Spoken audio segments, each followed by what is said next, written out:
talking basketball. They're fucking dumb as shit. They don't know basketball, but they will make dumb ass jokes.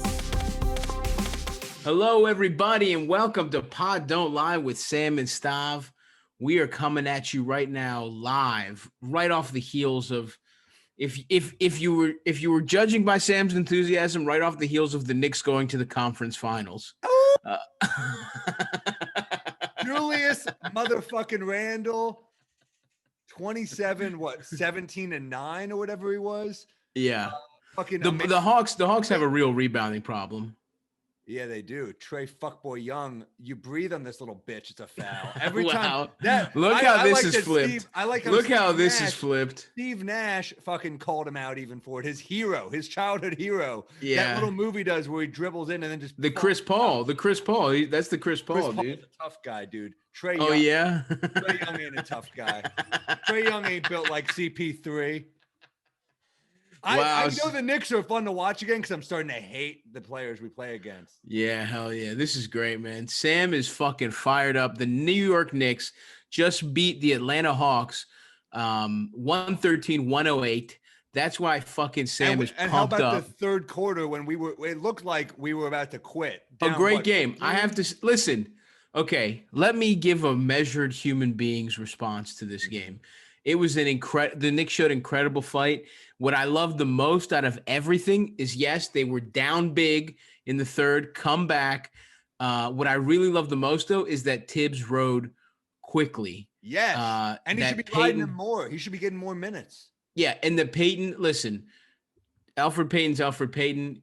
And he's good. He's a serviceable. He's solid. He's a solid point guard. He's a solid backup point guard. And Quickley's the future. Quickley's got McCollum in his game. I love Quickley. Quickley. He is just awesome. They said that he modeled his game after Lou Will and CJ, and you see that shit. Yeah, he's yeah, got for that. sure. He's so good at drawing fouls. He's really good, and his mother played at on the broadcast Morgan State University, which is located in Baltimore City. I was an intern at the NPR station at Morgan when I was in college, and I also played high school football on the Morgan State field. I got a couple sacks and also fucked my shoulder up for the rest of my life on that field where his mother played college basketball. So this is built for. I love Quickley. Let me say this: I love Quickley, and I don't think. I mean, I'm so in on him, and I know, and yes, I am fucking thrilled that we got that player when we got him. I mean, that was the pick. And you know what? Who gave us that pick? Your boy. That's the Marcus Morris pick, dude. That's the pick we got from the Clippers. It hurts, but sometimes you need to sacrifice greatness for even more greatness. Even more. That's right. I love Marcus. I was very attached to Marcus, but that pick, you're right. I was sad to see him go, but Quickley is the motherfucking future. Quickley looked great. And to this is actually from our guy, Jonathan Wasserman, our draft guy. Yeah. I follow him. He's a good follow on Twitter. Go follow him. NBA Draft Was.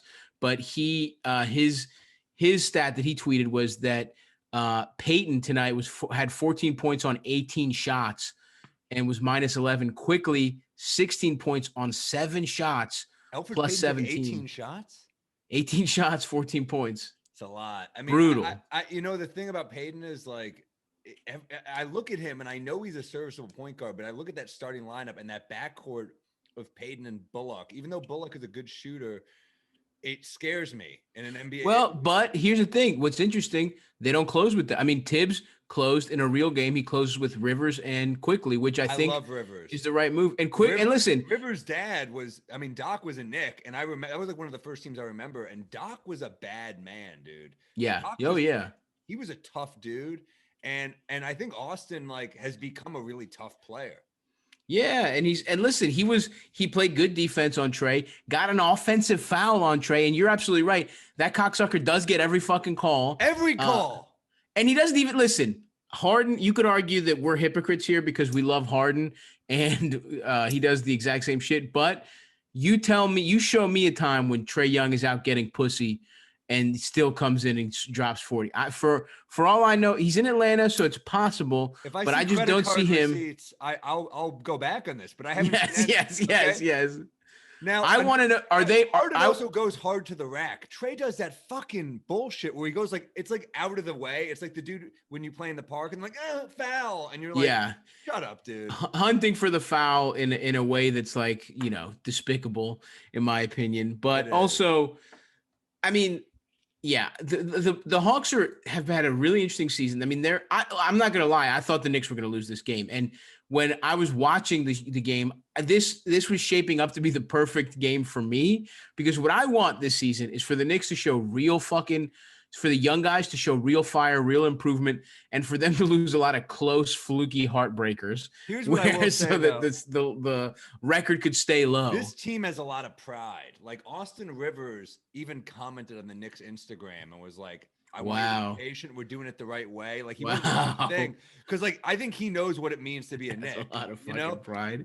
What a fucking you were such a fucking mark. No. You were such a fucking mark. Shut the fuck up. This team. Look, I actually heard them. They actually go out and they give 110%. I was listening to a post-game interview. I can tell. I've watched his interviews.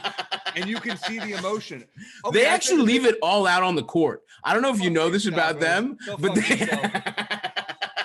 I listened willy-nilly to your fucking Morgan State anecdote. You can't give me a second with my fucking heart on the fucking line here.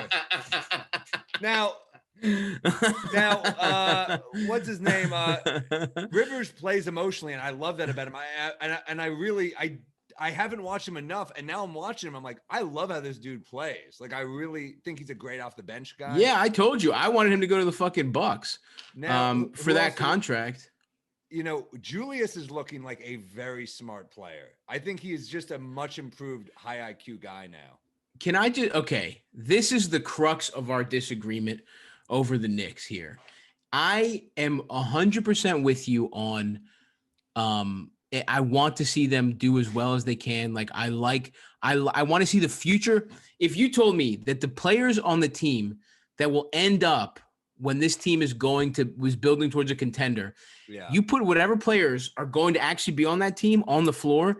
And if those motherfuckers get you to an 8 seed, fine. If the youth get you to an 8 seed, my problem Randle is only 26. He's not going to be around, bro. You know that he's not going to be around. I mean, he might not be. We're not going to max him out. He might want to be a part of this team. People want to be in New York. Why do you want him? I mean, what's your ceiling? I think he actually plays pretty well with Mitchell Robinson, actually, because he can stretch the floor a little bit. He's a very good passer. I think Mitch is part of our future. I hope so. Mitch is a little bit of a wild card. He's a wild card. He gets in foul trouble too much. We got bailed out on a call for all the bad calls they made. We got bailed out on. They called one on Austin that could have been 3 on Mitch in the second quarter. Mitch. I like that they're leaving him out there to fucking figure it out. Exactly. And without Nerlens Noel tonight, we needed him out there. But RJ is looking very good, dude. I know his jump shot's inconsistent, but his toughness at his age, like he gets to the fucking rack. And he does a lot. I mean, yes, he does a lot of other stuff. I mean, he rebounds and he is tough and he gets the rack, but the jumper is a real issue.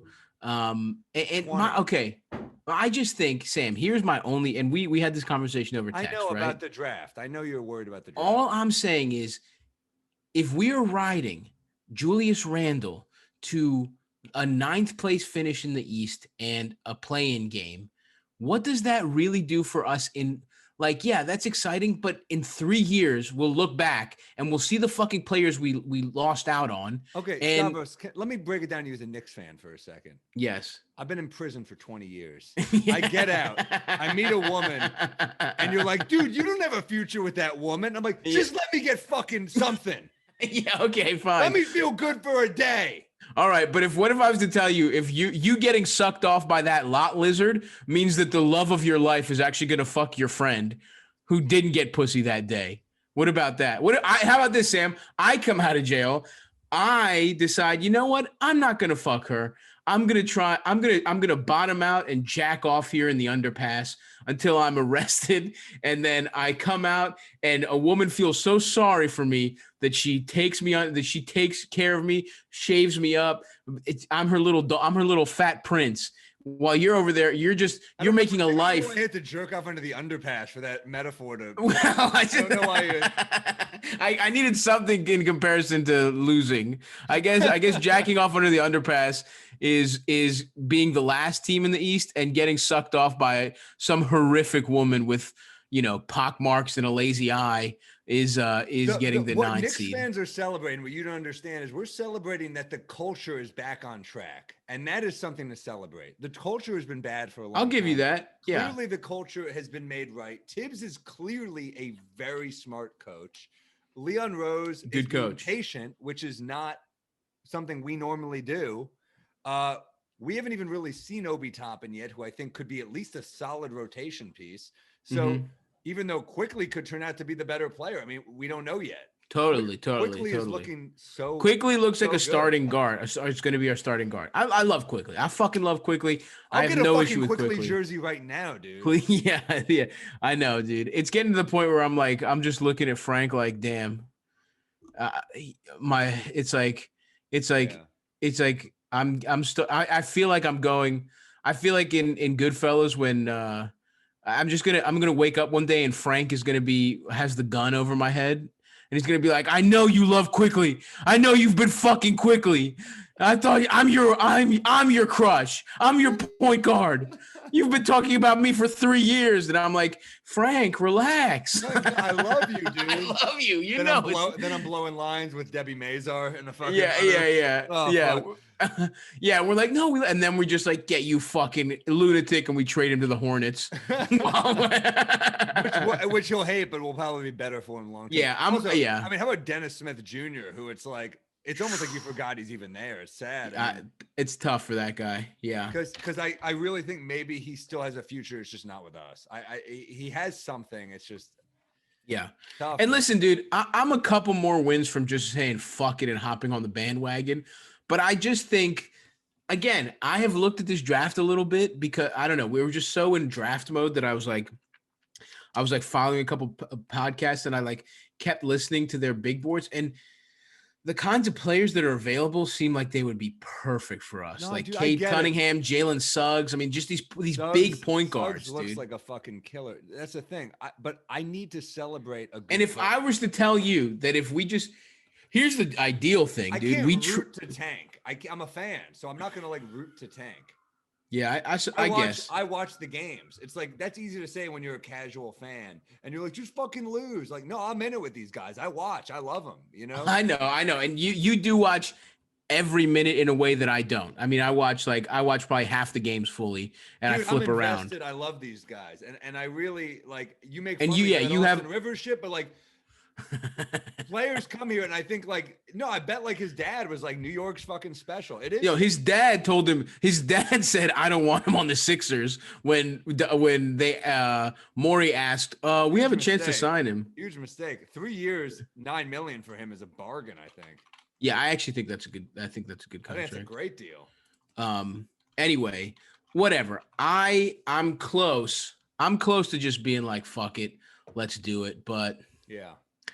I don't know, man. I just think a team that lets Julius Randle cook, if you highlight Julius Randle, listen, Tibbs a good coach. He knows how to win with what he has. He knows how to maximize what he has. He's playing them. He's RJ and Julius are both top 5 in minutes played right now. Well, that's the thing. That's exactly. And hopefully, knock on fucking wood.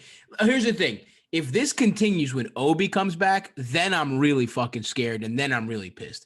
Because if we put getting the 9 seed and letting Julius Randle score as many fucking points as he wants over the number 8 pick who we took instead of my guy on the Kings, Halliburton, Obi Toppin, who's apparently the guy everybody fucking wanted, if we don't fucking play him, and that just to fucking ride Julius Randle, then I'm fucking pissed, bro. One step at a time, because what we've shown is that these dudes are playing extra hard to not lose their minutes. Peyton is playing extra well to not lose his minutes. Julius, That's playing my extra well point. to I not don't lose give his a minutes. fuck how hard Peyton and But Julius that might Randle. bring out the best in the young guys. Is my point. Everyone's Yeah, competing okay, for that's minutes, fair. it It's a brings out the competitive. best. Yeah. This is what good teams do is they compete. Yeah, for they don't just hand the keys over to the rookies necessarily. Exactly. So this is actually exciting. I'm still, of course, bummed about Halliburton because I thought he was a really cool player. But watching Quickley, Yeah, I'm dude. I like, mean, you tell me Halliburton and Quickley, that's your back. I mean, then I'm like, fuck it. You're right. We got our backcourt. I don't give a fuck. But whatever. It's fine.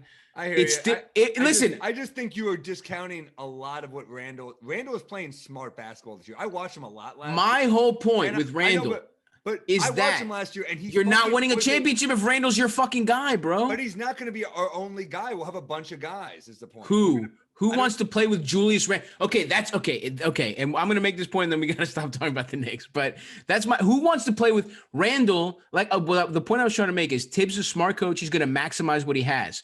But what you do not want in this league is an undersized like 4, I guess, that doesn't protect the rim that much, can't shoot threes that much. Playing good defense now. He is Okay, playing deep, but hold on. and he's But doesn't getting you bored. doesn't fucking shoot, doesn't shoot well. Is only His is mid range is very good. His 3 is questionable. I'll give you that. okay. And then what? He's gonna be Draymond. They're playing him like a point forward. That's not you don't want that kind of offense, bro. No, here's the point: is what you're missing is that I haven't seen the Knicks play like this since fucking Linsanity. Since Jeremy Lin, they were all touching the ball, and it was just a team first game, and that's the Knicks as we know it as fans, because that's the only times we ever won is when we played with Walt and Willis and DeBuscher and Bradley and all these guys. But these Bradley, come on, bro. Listen, let me get the fucking point out. They passed the fucking rock instead of this mellow J.R. Smith ISO bullshit where we need to move the ball around. That's fun basketball. And if we get better players with them, hell yeah. But right now, let us enjoy this transition. The culture is shifting and we are on fucking board. Go New York, go New York, go. Let's fucking rock. Okay. Obi Toppin, I'm excited to see how he fits in. I'll just say this. I hope you're right. Problem. How about this? I hope you're right. There's a chance right now with Julius's stock this high. If you like what you see, if you trade Julius and you start that fucking okay, that's a perfect point to what I'm getting at. What good team wants Julius Randle? What good team needs his skill set? You know, let me think. No one needs that skill set, bro. No good team. Slow down. I'll give it to you. Okay, I'll give you a chance. Think about it. Let me know what you think. Portland. For what? I don't picks. I mean, he fits them well at the 4. Why would you? I mean, I'm just throwing names out there. Okay, how about you? You threw me on the spot. How about fucking? No, you can think about it. You can think about it. Listen, you don't have to answer right now. I'm just saying. No, what I mean, Portland is like. First of all, who do they give up? And then the spacing with him and Nurkic is an issue. But Nurkic can shoot. He can shoot the 3. So no, you don't want Nurkic on the fucking. You want to move Nurkic out of the fucking dunker spot. You want to move him out of the rebounding spot so that Julius Randle can fucking shoot mid rangers and drive. Man, he does well when you spread the floor for him and he gets to be the focal point. No good team needs a focal point. Marcus Morris had a skill set that translated. Marcus Morris shoots fucking threes and plays defense. It's a fair point. He is not an easy guy. But he's playing so smart. I think with a coach like Tibbs, he could maybe adapt. I'm not worried about it. I just don't think he's a long-term piece. I can't believe the Raptors are 1-5. That's enough. They're really anyway. And the Sixers are 6-1. I mean, give Daryl Morey his fucking. Sixers are looking great. I wanted to highlight that too. They fucked the Knicks up. I mean, they really killed us.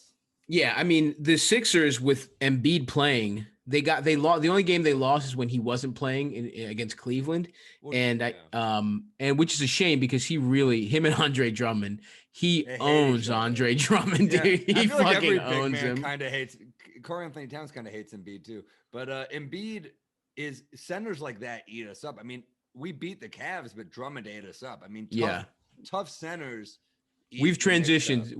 We're not. It's no longer a Knicks focused Okay, podcast. fair enough. We're not talking about Embiid. It's no longer a she. It's now a he. Okay. Yeah, so yeah, it's trans. we Yeah. don't talk about this. So, yeah, no. I mean, Embiid is just tough as fucking nails, man. Like when Yeah, so when he cares, yeah, he's a problem. So, all right, 20 minutes in, and we're coming right off the heels, folks. And by the way, I mean, that was an emotional win. That's the other thing. The Hawks looked good. The Hawks beat Hawks coming off a pretty good win against Brooklyn, where Brooklyn, they had that game where they beat them, although they lost the Cavs too. So they beat Brooklyn and then immediately lost to the Cavs and the Knicks. So it's kind of a tough look for them. Yeah. But it was a good win over Brooklyn. The Nets are looking weird as well, I have to say. Yeah. I mean, Dinwiddie with the tweet just now saying when they said that injury usually takes a 9 to 12 month recovery, and he said no way it's taken a full year. So damn, that's a tough dude. Yeah. The Nets lost, I believe, Charlotte recently. So, but look, then that's the other thing. That's again, what did we say last week? We got to observe the 10-game rule, and even then, that's fair. But they also lost to the Wizards. Yeah. The Wizards, the Wizards. They were due for a win. The Wizards were due, and then Russ with a chip on his shoulder. I mean, that's his first game against KD, and that was a close one. It was a 1-point game, but anyway. But also Durant is now out for 4 games because of contact tracing due to COVID. Damn. So we'll see what happens. I mean, it sucks. Interesting. That sucks. That does suck. I mean, that's going to be an annoying thing about this year. Well, let's talk about what we have to talk about. And you know what? I am glad that it took this long because fuck Warriors fans, because I know they were waiting for us to discuss it. But I have to tip my fucking hat, and I watched this game live, and even I was happy for him. Shout out to Steph. Wow. I was. It's great to see him do his thing. You know what I mean? Like, you know what happened? And this is the word in the street. I don't know if there's. Word on the street. Word in the street is that Steph listened to our episodes making fun of his new braids. It was a revenge game. Wait. He took the braids out though, didn't he? Yeah, but it was a revenge. He was still pissed that we said it. Yeah. Oh, interesting. You're right. He takes the braids out. What's more consequential, the braids coming out or Draymond coming back? I think it's a 50-50 toss-up. Everyone's making fun of Draymond for the 1 point, but he had what, 8 dimes? The guy's a valuable player. But that's okay. That's exactly what's so cool about Draymond is that here's his line: 1 point, 8 assists, 3 rebounds. And he had a better plus minus than Steph in the game, which is like that's the thing. Clearly, 2 things happened here, or actually 3 things. Draymond's return is the biggest thing. With them, they just were like, "Fuck, he's making smart plays. He's just doing intangible shit. He lubricates a team like that, where he just like he makes everything flow better. All these weird parts, all these shitty guys like fucking Wiggins and Oubre, they can't really be the like focal point of a team, but have valuable skills. Draymond's the kind of player that puts everyone in a position to do their best. Yeah. And to their credit, those guys played really good defense on Lillard and McCollum. Wiggins, to his credit, played really good defense on. Well, the Warriors, Lillard. It's the classic story. The Warriors always having the Rockets and the Blazers number. Yeah. So there was as much shit as we talk for Lillard. The Blazers have just never really risen up to the Warriors. Well, they've always been a bad matchup for the Warriors because Steph. The other point guards carve up the Blazers because neither Lillard or McCollum guards point guards well. And then on the flip side, the Warriors have always had people to guard. They always put Clay on Dame, or they always have other defensive, and they've always been a good defensive team. But that you have the Draymond element, but then you also have the fact that the Blazers completely fucked them up the previous game, which is a really fun element of the 2-game series. Like if you get shellacked, you're gonna come back. You got to come back and show something, or it's like a really dispiriting loss. I mean, we saw that with the Hawks, we saw that with the Warriors, and then finally, you joked that he listened to our podcast, but our podcast is emblematic of what everyone on fucking NBA Twitter was saying. Everyone was fucking shitting on Steph. A lot of slander, and I will say it's unfair. I mean, it's like he was getting shit on in a way where I'm like, shut up. He's still a fucking Hall of Fame point guard. Yeah. He's still. Yeah, but it's so fun. But he did change the NBA, and you got to give him those props, man. You got to give him the props that he he changes the point that everyone's doing what Steph does. So it's like, how many points? Like, you watch Trey, he's doing Steph. You watch Dame starts pulling up like Steph. I mean, he did kind of change the game. So he might not be built to carry. Yeah. I mean, look, of course. This team has dog shit shooting. My man Oubre is just shooting bricks right now. Yeah, horrific shooting. Yeah, and Wiggins is not a great shooter either. So it's Wiggins is worse. Yeah. Wiggins is worse than Oubre. But not this season. He's not worse. Yeah, but Oubre's been really looking like absolute shit. But this game, Curry was unbelievable. His career high 62 points. Play. 58% from the field, 8 for 16 for 3.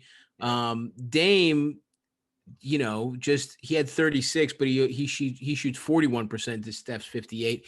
And I will say it was an entertaining game because what was cool about it was the Blazers made a run. I mean, the Warriors were fucking trouncing them, and then the Blazers make a run, which shows that they have the fat nuts. I mean, Dame, outside of that run, was just bad. Like the first half, he's bad, and then they make a really fucking cool run. I predict a huge streak for Dame coming up because he's starting a little slow this season, and I think it's gonna get nasty. I think. Yeah, I mean the Blazers have looked good. I think, except for that loss was a tough one. Their defense is a little questionable, but for sure. I mean, but again, when you have those two fucking guys, that's the hardest part. I mean, you have those two guys. I don't know what you do. And then you have guys, as we've talked about, off the bench, like Cantor and Carmelo, who are not great defenders. Oh yeah. Derrick Jones Jr. is a nice long body on defense, but he's not really as great a shooter. Covington's a good defender. They have an interesting. Covington and Nurkic and DJJ are good, but when you have two small guys that don't play good defense, as good as they are on offense, and that is the conundrum with the CJ Dame. Like, can you really win? I mean, people ask that question about Embiid and Simmons so much more, and to me, it's much more apt for CJ and Dame, but I think that's just such a lovable team that they don't want to break them up. The Blazers have also made it farther in a tougher conference. Yeah, but a lot you have to, and I love the Blazers, and I love Dame, but a lot of that is fluky, and a lot of that is how the brackets broke. You know what I mean? Like when they make it to the conference finals, the brackets. Are the Simmons and Embiid Sixers making it by the Nuggets? I don't know. Yeah, I mean the Nuggets 2 years ago, maybe. That was the year that the Rockets and the Warriors played in the second round. So it's like you didn't have to face either of those teams until the conference finals. That was the third round. 2 years. What's ago. that? That was the third. Yeah, round. they got to the third round. The Blazers. Yeah. I just think I hear you. I think a Trevor Ariza in his prime type would have been so big for them. Someone like that. And they just don't really have that. McCollum is clearly on another level this year. I mean, he's taken it to another level. Yeah, and he kept him, and he didn't have a great statistical game, but both him and Dame, if you watched the game, they scored their points to keep the Blazers in it. I mean, when the Warriors were making the runs. And the Warriors, like we said, the Warriors with Draymond back in, they looked so much better last night. And listen, also part of this is if Steph scores 62, the Warriors are probably winning a game where Steph scores 62. You know what I mean? Like, absolutely. No matter what else is going on.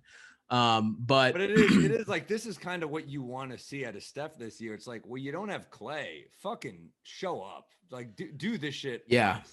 Cause like, that's kind of what, do what Dame did last year. Do what Dame did last year. I mean, honestly, more so, right? Because Dame had CJ. Yeah.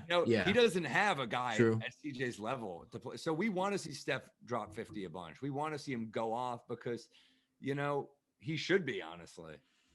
Yeah, absolutely. So it's kind of what Harden does. You're like, all right, a lot of people rank you above Harden. Let's see it. Right. And look, hopefully, even as a Steph hater, I loved he's just that game, dude. The last like 3 threes he hit were like hysterical. rush over the half court line, just hit him in someone's face. Don't even worry about your form. It's disrespectful. I missed those. I did miss seeing those. Those are fun in the NBA. But anyway, we'll see what happens. Hopefully there's some more of those coming our way. Speaking of disrespectful, Paul George, man. Yeah. See that shit with the Suns? With with Devin Booker and the Suns. And Devin Booker called him, I believe, a soft ass African-American gentleman. But he didn't use that term. Yeah, man. That's got to be tough. Devin Armani, a man whose middle name is Armani, called you soft. That's got to hurt your feelings, dude. Well, I mean, it's funny because the amount of people that now Paul George has beef with, I feel like they've all hit a game winner over him. Yeah. Between Devin and Dame and it's Paul George has had a lot of game winners hit on him, dude.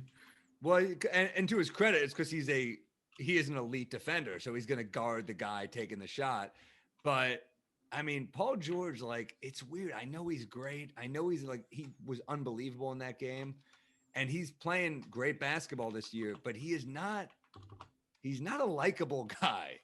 Nah, he just talks a lot of shit. It seems, it seems like a lot of players are like. And look, he is a great player. He is fucking great. Yeah, it's funny because he found himself in a place where it's just like no one really respects the Clippers. It really is like, in a way, they almost did gentrify that team where they had a fun team everyone liked. They had the Montrezl Lou Will, and even though they hadn't really won anything, it's like, oh, this is an up and coming neighborhood. Time to put a Whole Foods here. And I mean, Kawhi and Paul George are Whole Foods. And you know what I mean? And it's and Kawhi is Whole Foods. Paul George is Trader Joe's. Yes. Kawhi and Paul George are Whole Foods and Trader Joe's. And the little Dominican grocery store can't pay its rent anymore. You know what I mean? That's Tobias Harris. Yeah.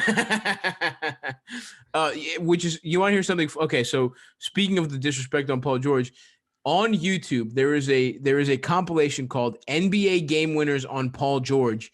Guess how long it is, Sam? Guess how long the compilation is? 11 minutes. It's 11 minutes and 23 seconds. Yeah. 11 minutes. Statistically, that's incredible. That 11 minutes of fucking game winners have been hit on you. And I don't think there's anyone better than the Dame one, but there's so many hilarious ones. And, he is... I feel like he's just not well liked. You heard Montrez clearly throwing shade at him. Yeah. Then he's in the interview, and we talked about this, but when he's just like, yeah, well, some guys earned where they are. And it's like, we know you're great. Yeah. It's like, can you win is what we don't know. And here's the other thing. Either take the high road or flame people by name. You know what I mean? He does this half and half bullshit where he's like, a lot of guys do that though. But but it's always annoying. You know what else? Actually, since we're on this topic, Shaq completely. Why does Shaq have to he disrespects every center that's come after him. He was on some podcast and he said, they asked him about Rudy Gobert and he says, here's how he starts. I'm not going to hate, but this should be an inspiration to all the little kids out there. Yeah. You average 11 points in the NBA, you can get 200 mil. I saw that. Yeah, it's like, I'm not going to hate, but let me disregard everything this guy does for his team. And by the way, Rudy never said shit about Shaq. It's like he just fucking, and then. It's also like, hey, Shaq, you're not fucking poor. Yeah, I know. You have a lot of money. We've seen the General commercials. Yeah, guess what? You'll do anything if the money's right. You know who's not shitting on you? Hollywood actors who didn't get to play Steel. Yeah, yeah. Michael Clark Duncan's not like, I would have done incredible things with that role. Well, there's a reason for that. Yeah. Well, hold on. Let me bust out my Ouija board. No, but you're so right. I mean, Shaq does hate, and it's hilarious. I mean, dude, think about the years he tortured JaVale McGee. Oh my, and that's the thing. JaVale, it's like, at least Rudy is a max defensive player of the year. JaVale was like that was before his Warriors rehabilitation. Before he became a really good NBA player. It was like that was when he was washing out of DC, when everyone was like JaVale was a laughing stock. And Shaq is just like it would be like, picking Thomas Bryant from the Wizards now and being like, I would fuck Thomas Bryant up. It's like, yeah, Oh, dude, we know you He would. shot on Dwight too when he got the ring. He was like, yeah, Yeah. he barely played. I mean, that's what Shaq. I mean, Dwight did take his name. The Superman. Bullshit. Dwight's a corny bitch as well, and you can't take a man's nickname. Like, because they played in the league at the same time. It's not even like a generation later. They literally overlapped. You can't take a man's nickname like that. Yeah, I was always slightly annoyed when people called Jason Terry the Jet because I'm like, Kenny's calling the game. Like, yeah. We know it's his nickname, but at least they didn't overlap. You make a great point. Shaq was still fucking playing. Shaq hated Dwight. It was so hated funny. him for sure. And some Dwight of it was not fair because you could tell Dwight probably just wanted some approval as well. Dwight just wanted to be liked, man, and he was just too annoying. And that's what's fun. It's like Dwight copied Shaq's goofball bullshit, but with none of the like charm. You know what I mean? Like Shaq is just a goofy fucker. Dwight was Cruel Intentions too. Yeah. They made a second? Yeah, and the thing is, it's not like Shaq's not annoying and like kind of corny, but it's like, there is something like almost cute about how, because Shaq wants to be liked. You can tell, like he does want it. Shaq trolls sometimes where you're like, all right, dude, he's like the dude that lands the joke and like roasts the guy, and you're like, oh, you got me. And then he hits you like 10 more times. I'm like, yeah, dude, you got me. And then he's like, and your wife fucking left you bitch. Like there's no joke anymore. He's just like, and the guy's like, yes, that happened. Yeah. Like, yeah, took your kids too, didn't she? Yeah. Up here. But you're right. There is a charm. Shaq is so lovable because he was the goofball. It's rare for a winning franchise player to be that goofy. Yeah, absolutely. Like Tim Duncan wasn't doing that shit. No, Kobe wasn't doing that shit. Certainly not. Ben Wallace and you know what? Maybe Maybe breakdancing in practice. And maybe the argument could be made that if he had a little less goofball in him and just a little more even. I mean, imagine Kobe and Shaq's body. He would like have severed people's fucking necks, dude. Like it would have canceled. A lot of backboards would have broken. A lot of games would have been canceled. 100%. I mean, and then Shaq says that on that podcast. Yeah. And then he just, for no reason, posts on his Instagram. Again, Rudy hasn't said anything. He doesn't respond. He just says, he posts a weird edit like of him dunking on Rudy, like a Photoshop or painting. And then he just says, I would have had 45 points, 16 rebounds, 10 missed free throws in 3 quarters. He would have had 11 points, 4 rebounds, and fouled out in 3 quarters. I'm a G. It's like, first of all, nice trying to throw your little 10 missed free throws. You can't roast someone, be incredibly cruel, and then also be self-deprecating at the same time. It doesn't work. It doesn't work at all. Also, Rudy is. I would have fucked his wife, but I would have came quickly. It's like, no one feels sorry for you, man. It's also like, dude, you're fucking the best big of our generation. Just chill out. Everyone knows. Like, no one is saying you're not. Right. Exactly. It'd be one thing if Rudy Gobert was like, fuck Shaq. I heard his dick is small and I would have shut him down. Like, no, it doesn't. He didn't say shit. I mean, shit. Remember the Dame Shaq rap beef? That was one of my favorite episodes. We got to bring back some of those clips of Shaq doing his like, almost like, what was that? What was like 90s? The Sugar 90s. Hill Gang. Yes. Yeah. Shaq barely being able to rap and Dame being incredibly good at rapping. But Shaq was fucking funny. Yeah, he was. I mean, he definitely has a ghostwriter, by the way. Anyway, and then Rudy just says, there is no beef. If people want to keep speaking negatively about me or keep discrediting what I do, it's on them. And all that does is show who they are. I will always be happy for a brother beating the odds. And I'm going to keep beating the odds, which is a kind of a lame. It's an unwinnable fight for Rudy. Yeah. What's Rudy going to say? No, fuck you, Shaq. I'm better. It's like, you can't. He's got. Yeah, it's like, and honestly, it feels like insecurity, dude. It's like, why are you doing this, Shaq? We remember who you are. You're on TNT. You don't have to trash these people. Yeah, it's weird. He does get on centers in a way. Like, is there any center that he's cool to? I'm trying to think of this. I think he's still mad about Nash having one of his MVPs, honestly. Like, Shaq didn't get enough MVPs. No, neither did Kobe. I mean, there's an argument to be made that Nash stole one of Shaq's and one of Kobe's, right? Yeah, for sure. I mean, But that's the weird thing about those guys is like Duncan only got one, right? Garnett only got one. yep. I mean, Garnett only got one. that was a I mean, weird Shaq's got stretch. the finals MVPs at least, but 3, um, yeah. And then Nash has 2. It is pretty wild. yeah. It's a Those regular were, season award, though. I mean, Nash was incredible in the yeah, but regular even season. at the time, that felt a little weird, dude. Like at the It felt time, it forced. was like he's really. Everyone was like, he's really good, but does he really deserve 2 MVPs? It's like it didn't feel right. I mean, even to me at the time, I was in fucking college. I was like, I love Nash, and I love those teams more. Like those were my favorite teams. Nash was my favorite player at the But time, Kobe probably deserved it. and I was just like, I kind Kobe of hurt felt, himself because his teammates fucking hated him on that team, and you could just sense it. Like they knew he was great, but like he was like Smush Parker trashing him. Like you knew his team, Chris Mim. He was like, "What am I yeah. gonna pass to Chris Mim?" And you're like, And, "Yeah, it's and a not, tough thing to give a guy an MVP when." and you know what, the Shaq one, even though there's like a harder argument for the Shaq one, even if it's a bit of a fucking career achievement, it's like just give it to fucking Shaq. Like he didn't get enough MVPs. This one's kind of murky. You're That's saying how it I should felt work- at the it should work time. like an Oscar more than. Oh yeah, exactly. It's Scent of a Woman. Give him that. You know what I mean? It's like Shaq was fat, had a Fu Manchu at that point. He's full like wah, Pacino at that point. But it's like I don't give a fuck. Give him the award over Steve Nash twice, or I guess that was the first one with Nash. So yeah, Nash was, yeah. I mean, a lot of guys whatever. like that generation. Iverson got one. A lot of the greats. How many does LeBron Yeah. have regular season ones? I think 4, Really? 3 or 4. Yeah. He's got 4. Okay. Yeah. All right. Which he deserves. I mean, he deserves more than that if we're being honest. But anyway, Jordan has 6.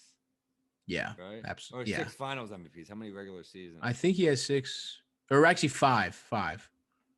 Yeah, Malone got Because one of those. Malone got 1 or 2 that he probably didn't deserve. It's a regular season award, and people like a narrative. I mean, that's part of the thing. Is like the NBA is almost like pro wrestling sometimes, where it's they want a narrative. Oh yeah, for sure. Anyway, what else is going on across the league? So, shouts out to Steph, all that shit. I guess let's just quickly go through, Some teams that are killing it. some teams that it's nice to yeah. I mean, I think, and like who like looks like Philly we talked about. I mean, again, it's very early and they haven't played world beaters I gotta yet. give I mean, shouts out to the Celtics, unfortunately, because Tatum hit another game winner. I mean, that was fucking Yeah. nasty. I hate was to watching say it, but I was watching that game live too, and I mean the Detroit game. Yeah, Yeah, we were watching that at the same time. and Jaylen Brown hit a big shot. I mean, I think they're both taking a pretty big leap this year, and they have Dude, to. Brown looks so. It pisses me off how good Brown looks. He's excellent. Brown looks awesome, dude. Like, yeah, I don't know. And it's like I know like Tatum is clearly the number 1 guy on that team, but it's like Brown is getting to the point where it's like it could be 1A, 1B. It's debatable. And they're so young. It's so fucking annoying. I don't know. I mean, like, I know Tatum is like kind of the more polished, skilled offensive guy, but Brown is like, there's something about his game that I saw like a little Kawhi in him as a young player. There's something so. Well, actually, what the irony is, what Bill Simmons keeps saying, like if you listen to his podcast, and the thing he's been saying for years is that that Jalen is basically statistically checking every benchmark to just be Paul George. Which listen, Paul George with that demeanor, because I think Brown has like he is. I mean, a chiller guy. Well, he also seems like a chiller guy, but he also like he seems intense when he needs to be. Oh yeah, I really like Jalen. Jalen. Seems like I mean, dude, he's averaging 27 a game. He's like he's scoring crazy, and I mean, he's great off the court. I mean, and also like, he's a really interesting guy. He's like he's trying to get to vegan. Like he was eating like pescatarian or some shit. He's like a Berkeley guy. He's incredibly smart, incredibly like on the court and off, and he's very socially conscious. And it's just him interviewed, and he's always very good. Yeah, it's like the only They're going to be a tough team in the East when Kemba comes back if he's healthy, because they're interesting. They just absolutely fucked Toronto in the ass, and Toronto looks like shit. Toronto is looking really rough. It might be time to blow it up. It turns out replacing Marc Gasol and Serge Ibaka with just Aaron Baines is going to be a problem for your center rotation. And I feel really bad for Pascal, man. Like, I just think that guy got really fucked up by I mean, he was so good. He was a start. Wasn't he a starter in the All-Star game because of how good he was before the Well, break? but also because how good the team was that played a role. I mean, they were rolling. I do think part of it is that he was the product of a very good system, and not that he's not a very good player as well. But I don't think. I mean, you looked at the West starters, and you're like, I mean, there was a couple guys last year. No, I don't think that's fair. I think before the stoppage, he was that good that he was like a no-brainer starter. I mean, didn't he get second team All NBA even? I think he did. I'm not sure. Because the bubble games didn't count. His stock hurt.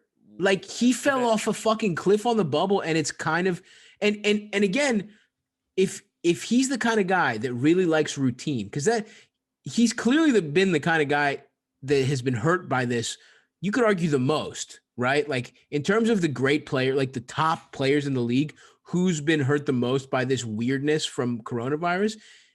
I don't know anyone that's been hurt more than Pascal, whose game has suffered more than Pascal. That's a good point. And it's not like this year they're back to normal. He's having a bad year. Well, that's the other thing. They're in Tampa. It's like, this wouldn't be a normal year if they were in their home arenas. But for a guy who is close to his family, like, does he get to see them? Does he get to see, like, I think he lived with his brother, I think. Does he get to hang out? Like, I just don't know. It's like and it's weird, Lowry's not shooting the ball incredibly well. Van Vliet's having a good statistical season, but yeah, I think you make a good point, is like, you lose those vets, and even though Gasol wasn't playing crazy minutes, you lose Gasol and Ibaka. Those are two big pieces of your championship team. Those are big pieces of your culture. You lost Kawhi, but you kept everything else intact. And like, there's something to be said for that. You lose those two pieces. You've lost Danny Green as well. There gets a point where it's like, all right, we're a different team. And it's like, it's kind of similar to the Draymond thing, where it's like their value goes beyond their box score. Gasol is he's a genius. Ibaka is too. He's a really smart player. I love him. They're great. And it's like, culturally and like basketball IQ, between what you're losing between those two guys and toughness, it's like, oh, dude, people know Gasol is like a super high IQ player, like, it's crazy. Anthony Davis is like picking his brain. It's like, that's the type of dude Marc Gasol is. Players respect that guy. But I think the Raptors are in a lot of trouble, and they might have to enter rebuild mode. Well, that's what's interesting, is like, what does that even mean? Do you trade Kyle Lowry, a franchise icon? Probably not. And then if you don't, then what does rebuild mode even mean? You trade Pascal now when his stock is the absolute lowest?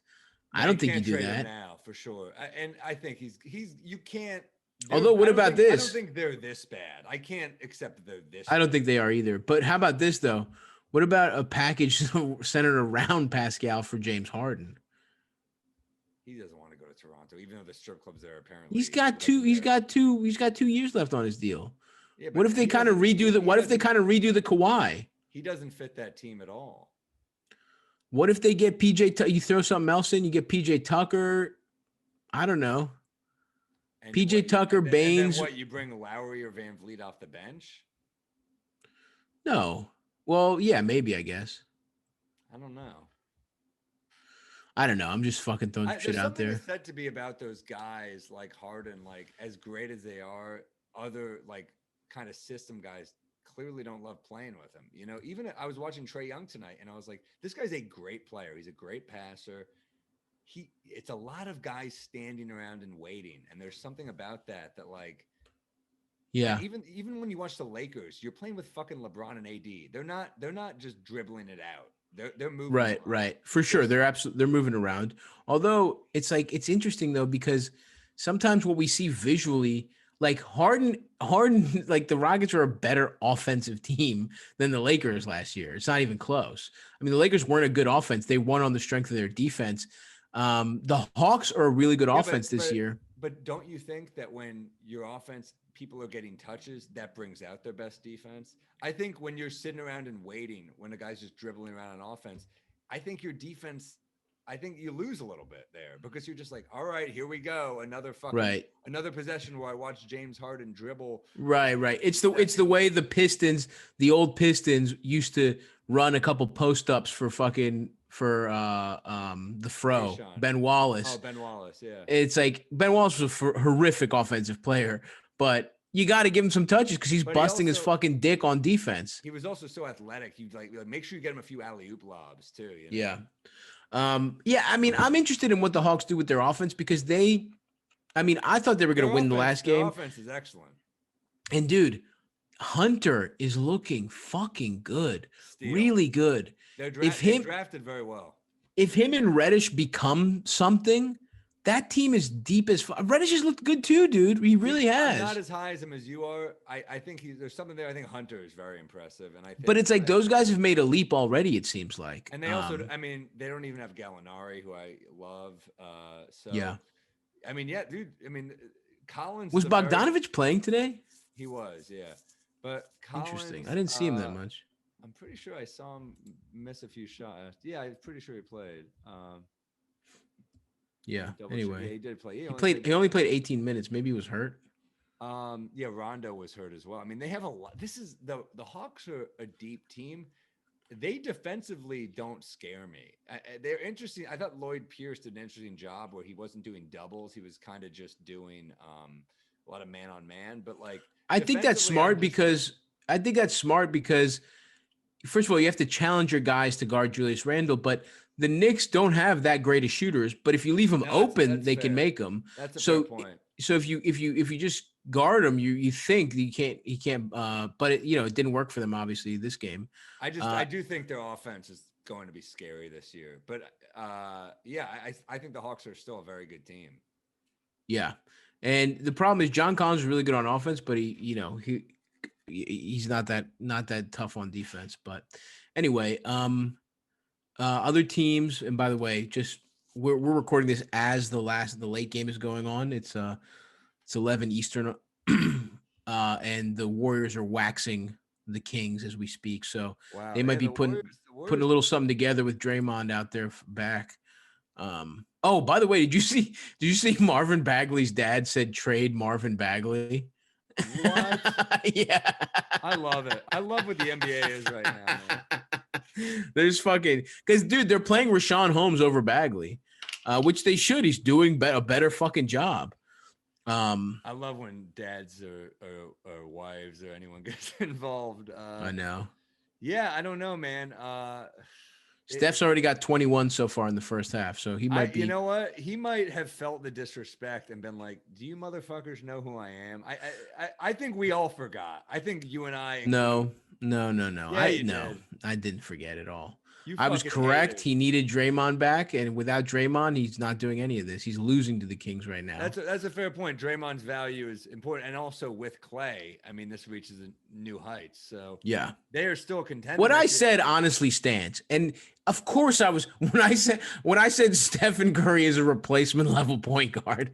Obviously, I was joking. Like, what the fuck? He's one of the best ever. But what I say stands about the better the team is, the more it highlights him, and he's a ceiling raiser, not a floor raiser. But we don't have to keep talking about Steph. Yeah, no, we've done it. I want to give a shout out to Christian Wood, who I think is balling.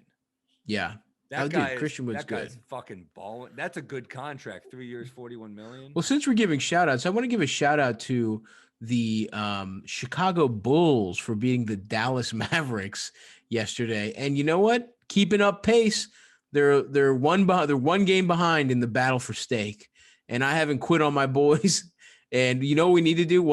I'm getting the office set up this week. Once I get it set up and I get all my wires ready, we're gonna have to play a battle for steak on 2K, where I'm gonna be the Bulls, you'll be the Knicks, and we'll play each other. I'm fucking all in on that. Yeah, I can't wait. I will say this quick from our beloved producer Hard Dick Harry. HDH update on the Marvin Bagley story. Apparently, De'Aaron Fox's dad responded. Oh hell yeah! And he wrote trade him.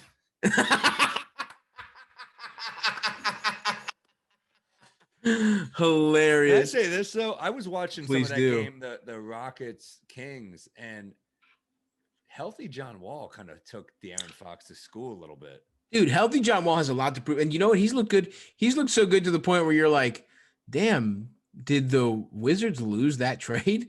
And not because Wall is that much better than Russ, but is Russ a first round pick better than Wall? Absolutely not. They definitely. I don't think so. I don't think he is. No, Wall looked good before the injury. Like, I know a lot of. He's also had 2 years to recover.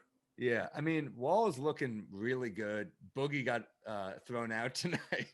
Did he? Yeah. But the Rockets are like kind of a sneaky. Yeah, the Rockets beat the again. Kings without Harden, which says, and that I kind of want them to trade Harden just so we'll have a really fun team to root for. Where does he go, though? Where does he? I don't fucking know, dude. I really don't know. I don't know who the fuck. I mean, especially if Philly stays this good, can you trade? Like, let's say they're Philly's first in the league, dude. Let's say Philly's 15-2. Can you trade Ben Simmons at that point? No, you can't, right? No, you can't. And also, just as much as we love Harden's off the court issues, you can't bring that. You can't date. You can't fucking have like a great wife at home and then just like fuck a stripper and be like, I'm gonna marry her, and she's like, what are you doing? So yeah, I don't know who it would be. That analogy might have been too on the nose, unfortunately. Yeah. But, yeah, I don't know who. It's tough. We'll have. I mean, it might just be a team that comes up out of nowhere, pops up out of nowhere. Yeah. But anyway, yeah. So we also have to shout. I mean, the Suns have been playing really good, and the Suns have been watching them, dude. The Suns have been playing good, and you know what? Chris Paul hasn't been playing that great yet. It's like their role players are kind of getting it done. But he does when it matters. Like when he needs to get a bucket. Yeah, but he's not hitting this. He's not shooting great yet this year. But if you watch those games, dude, he looks good. Like his health looks good. Like he'll still make those shakes and he still gets. Yeah, I'm not saying he's played bad overall. I guess more what I'm saying, his shot making has been off, right? Like he's on. What I'm saying is Chris Paul has been kind of shooting not great, 42%. And the fact. That's fair, yeah. And the fact that their role players are getting it done is a really, really good sign for this team being real. You know what I mean? Like this team, if you can survive and it's like, I mean, Booker hasn't been bad, but he hasn't been 21. A supernova. You know what I mean? It's something really good that you're seeing from like Cam Johnson and our boy Bridges, and it's just like, Cam Johnson can stroke it, man. He's nice. For sure, absolutely. So anyway, we're heating up. Shit is getting nice. Shit is getting really nice here. I gotta say also, man, if the Pacers had TJ Warren, I think they're a problem. I really do. I look at like Sabonis is not a good defender, but man, he's become very tough. Like he really you watch him like this dude's fucking jacked. Miles Turner didn't play well against the Knicks, but he's a great shot blocker. He can hit. I think leading the league in shots blocked so far. Crazy, yeah. And then I love Brogdon, dude. I love his game. I can't even fucking. I know it hurts you, but that dude is like he's just really like good. I heard Wally Zerbiak compare him to Andre Miller, and it's like he's got a little bit of that in like his frame, but he's just he's more more athletic, much better passer. But Brogdon's three ball is fucking money. A better scorer than Miller for sure. No question. Although Miller, he was a great like post up guard, but he couldn't shoot it really. Yeah. He doesn't create his own shot the way Brogdon does. I mean, Brogdon before the year before he leaves Milwaukee, he was the only guy doing anything outside of Giannis. Even Middleton wasn't doing that well that playoffs. But yeah, whatever, man. What are you gonna do? He does look very good though, and it's tough to watch any game because they always bring it up, and they should actually. But let's look at what's really funny is to look at the Eastern Conference standings. It's so weird. Here's the playoffs if it ended today, 7 games into the season. Sixers, Magic number 2, Pacers, Celtics 4, Knicks 5, Cavs tied, Knicks, Cavs, Bucks, Hawks all tied. And because of the tiebreakers, the Knicks are the 5 seed and the Bucks are the 7 seed.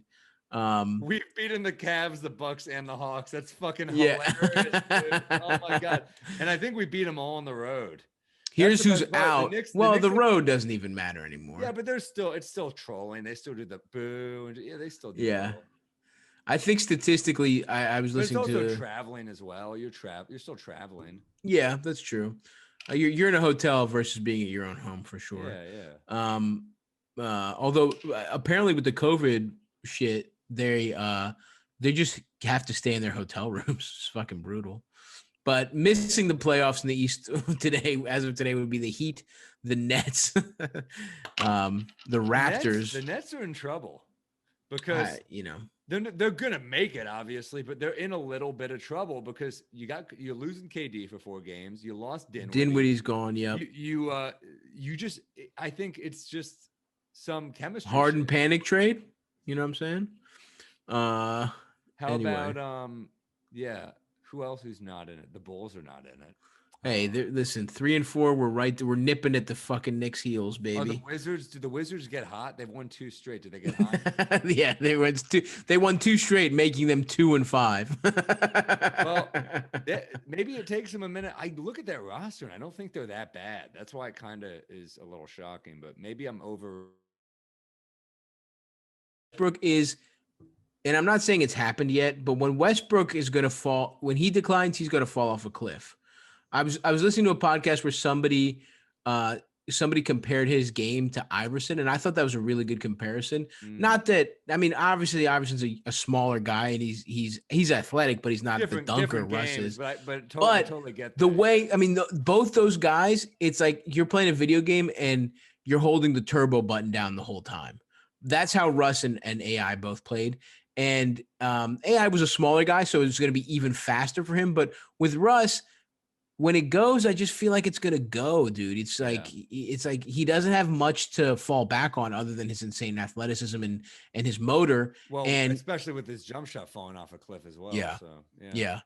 So that's a fair point. I mean, it's crazy to think that the Wizards might be they probably would be a better team with Wall right now. They probably would be. There'd be like an emotional element to it. And they're the ones who gave up the fucking first round pick. You know what's interesting is like this new GM for the Rockets is kind of looking good. The Wood signing was really smart. The Wizards trade is looking really good. He traded Covington and got 2 first rounders for him. And the way they're handling the Harden thing, I think, is smart because you let Harden play, you let him regain some of his value, and you just wait. You say we have 2 years left on this deal. I don't really see anyone making a good enough trade. But Sam, here's the thing. Here's the thing. They don't have to trade him for a year and a half. You know what I mean? Like he's on contract for 2 years.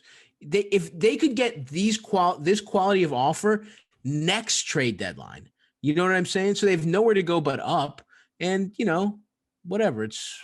I mean, I guess you could argue that your team is kind of held hostage by that situation, but you have an MVP on your team. You got to get something for him. So especially if they get a nice haul for Harden, this GM is proving to be a really nice replacement. I haven't seen or heard the nice haul yet, but yeah, I think you're right. He's done some good shit so far. Well, how about this, Wood dude? Signing's underrated. Yeah, how about this, dude? In a year where this shit is so weird, right? And look, Miami hasn't looked that good, right? Like, what if Miami is the one who fucking pulls the trigger? Sorry, I dropped the mic. Oh, no sweat, dude. Anyway, I'm just saying in a weird year like this, getting a player like Harden could really swing something. Like, dude, What about this? Who knows? I mean, they don't have anything to trade, but what if the Magic the Magic are still competitive. If the Heat built somehow a big 3 of Butler, Harden, and Bam. Yeah, dude. Is that better than the Nets? I mean, that's really I'm interesting. Just talking about on paper, That's really interesting. They've got a. Wow. Is that better than Philly? It's a tough team. That's a really tough team. Yeah, we got to see how Bam would match up against Joel in the playoffs. Then you've got. I mean, I think the Sixers are going to be a problem. I was a huge believer in them. But then also we have. I mean, I think that I don't know how the Heat do it, but that's a fucking scary team. Here's how the Heat do it. They trade fucking Duncan Robinson and Tyler Hero. That's how they do it. That's not enough. It's close. Tyler Hero, Duncan Robinson, and a couple firsts. That's enough. I love Tyler Hero, but that's enough, That's enough, bro. I think maybe even Precious. Who knows? He's looked good. You trade that much young talent and future firsts and some swaps. I think that's more. I think that's a very fair deal. I love Duncan and Tyler, but yeah, you got to do that. I mean, that's insane. To go, so then you have Goran Dragic off the bench. You have maybe Harden at point. Well, do you have him off the bench? I mean, at that point, yeah, maybe there's it's no Goran. hero. I mean, Kendrick Nunn is around, I guess. I mean, you Yeah. sacrifice your depth, but if you have those three guys, But you lose. The only problem there is I mean, first off, Harden in Miami makes so much sense. The only problem is, like, does his shit fuck up that vibe? Like, Miami's got a good vibe. it absolutely fucks the vibe up. They're you want to talk about beautiful game, all that shit you were talking about the Knicks earlier. That's how Miami plays. That's their offense. Their offense is no creator. It's like we move the fucking ball around, and anybody who we just score. I mean, Jimmy play makes exactly. Magic play makes. Tyler play makes. And play makes. I mean, but here's the thing. Here's what I really like about this is that what's Harden's issue? He kind of disappears in the big moment. What's Jimmy's maybe greatest strength? He loves the big moment. They are such complementary players, Jimmy and Harden. Yeah, that, that's a good point. That you know what? Now that the more we're talking about it, if the Heat struggle a little bit, you tell me they're not doing that deal. You're telling me Pat Riley, who's fucking 3-3. What if they go 3-5? Dude, you're telling me Pat Riley, who's about to turn fucking 80 years old, gives a fuck about trading all his future firsts into 2025? No, that motherfucker will do it for a chance to win the championship. It's a very interesting point you're making, and yeah, it would be a good team. I mean, I would love to watch that team. Are you kidding me? But it does fuck up the culture, and I wonder, like, Spoelstra gets so much respect there. I wonder, can Harden fucking deal with that? Like, a lot of it's on Harden's time. It's like, this is how I do But shit. dude, how about this though? That franchise made LeBron fucking play the Heat way. Like, you know what I mean? And ultimately, it was the reason LeBron left. But Harden, I don't know, dude. If anybody, I take the stance of anybody can do it, it's them. And that's a good point. And here's the thing: if you're Pat Riley and your dick is you want to keep swinging your dick, you want one last big dick swing on your way out. Trading these young guys that you found out of nowhere, right? Because here's the thing: Duncan Robinson's from the G League. Tyler Hero's their 14th pick. Like, if you're Pat Riley, isn't that betting on yourself to say I'm gonna find these guys again? I'm gonna find the next Duncan Robinson. As much as I love the Heat, and I think they're so fucking good, and I love how they play, they might need that other superstar, especially as great as Bam is. He's a great passer, but, like, is he going to be your go-to scorer down the stretch? Probably not. Is Jimmy good enough to be the only go-to scorer? You throw in Harden. Yeah, dude. Harden with the pressure kind of off him, which it's been his issue in the playoffs. Damn. Us talking about this is actually kind of exciting me. This could be and then here's this. Yeah. You want to talk about rooting for a team? How fun would the Rockets be? You get Hero going to meet his the older Kentucky generation. You got John Wall and fucking DeMarcus with Tyler Hero. You got Duncan Robinson, Christian Wood. That's a fun team that I want to root for. Just being like, trade me anywhere. And Yeah, dude. They trade PJ to someone cool. Put PJ on Philly. That's interesting. That's really good, actually. Anyway, damn, that made my cock hard, honestly. I felt it. Yeah, we're testing this new software. We both have heated padded seats that anytime the other's dick moves, it rumbles. Yeah. The seats rumble, but my butt is sore from rumbling. But mine is from the first 20 minutes. Are you kidding me? Oh, dude, just let me ride that sweet good wave. Like, you know what? This is fun because the first half hour was just you completely on a fucking Knicks high, and then you kind of came down and we had a really good just general NBA podcast. Hopefully we didn't walk everybody with mine. Yeah, we definitely did. But you know what? For the half of the audience that actually stayed and listened, they're really enjoying this trade talk. I'm sorry. I'll try to. Don't apologize. Don't apologize, baby. That was an exhilarating win. I will give it to you. I'm just excited about this youth, man. I think RJ Barrett's a good NBA player. I think we got a good young team. I'm pumped. I'm fired up, man. Yeah. Yeah, I'm fired up too, baby. And look, we're going into a really fun week of games. Let's see we got a lot to look at. Can the fucking Sixers keep it up? Or is Steph going to keep up these performances? It looks like let's just check real quick how he's doing over there with the Kings. I mean, can they fucking it's halftime. Oh, it just started. Can the Raptors bounce back? And which one of these shitty teams that is technically in the playoffs now, which one of them is for real? And it's going to be interesting to see. I hate to say it. I think you got to give love to Colin Sexton right now as well. Yeah, the Cavs are pretty fun, actually. They're surprisingly fun. Sexton's averaging 25.7 a game. It's really funny. This is such an example of what a fucking Knicks bias we have, is that they're 4-3 too, and they have huge wins, and their young players are playing arguably better than they are. They're playing better. Like the guy playing good on us is Julius. The guy playing good with the Cat. Although, you know what? Drummond is playing really fucking good. He is. I disagree. And also RJ Barrett is playing very well, dude. Look at his numbers. I know his 3-ball is like questionable, but he's averaging 18.3 a game. My prediction was that he would average 19 a game this year. We're well on track for that. And 0.7 away, baby. He's averaging 7.6 rebounds a game. He's a great rebounder. He's a really good rebounder. I never said he wasn't.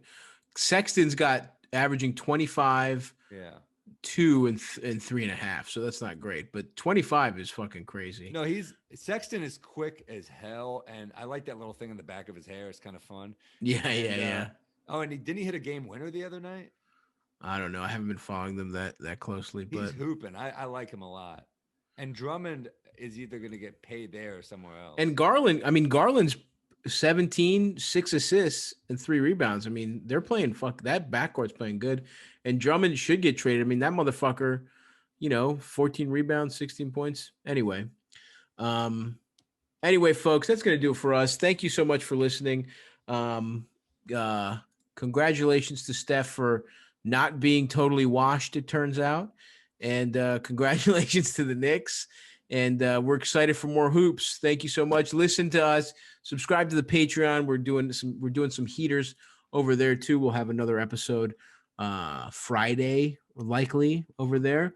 So yeah, just patreon.com/poddon'tlie and follow us on Twitter, Instagram, all that good shit. And if you want, we also put up the videos on YouTube. So if you want to see our beautiful faces, go check out our YouTube channel. But I think that's going to do it for us. Let me check and see if we have any. I said I would read any new reviews, but I don't think we have any, Sammy. Our people are great on Patreon, but they're not great about doing the reviews. We're 3 off from a hard dick 1,000. We're 997 right now. Ooh, wow! Will you be the 1,000th? We'll celebrate the 1,000th subscriber with our Battle for Steak live stream on YouTube. Oh, let's do it this week. Yeah, let's do it. If we get to 1,000, I'll set it up, you fuckers. So sign up right now. I gotta practice with Quickley. Me too. I'm about to fucking dunk fucking my Zach fucking what's his face is the nuts all over your face. Shit with RJ Barrett's defense. All right, folks. No new reviews. Go leave us a review, and like I said, if you leave us a 5-star review, I will read it on the program. So anyway, thank you so much, guys. Enjoy hoops. Happy New Year. Did we say that? I guess we did a Patreon on the first of the year, but Happy New Year to everybody else listening, and we will talk to you soon. Bye-bye.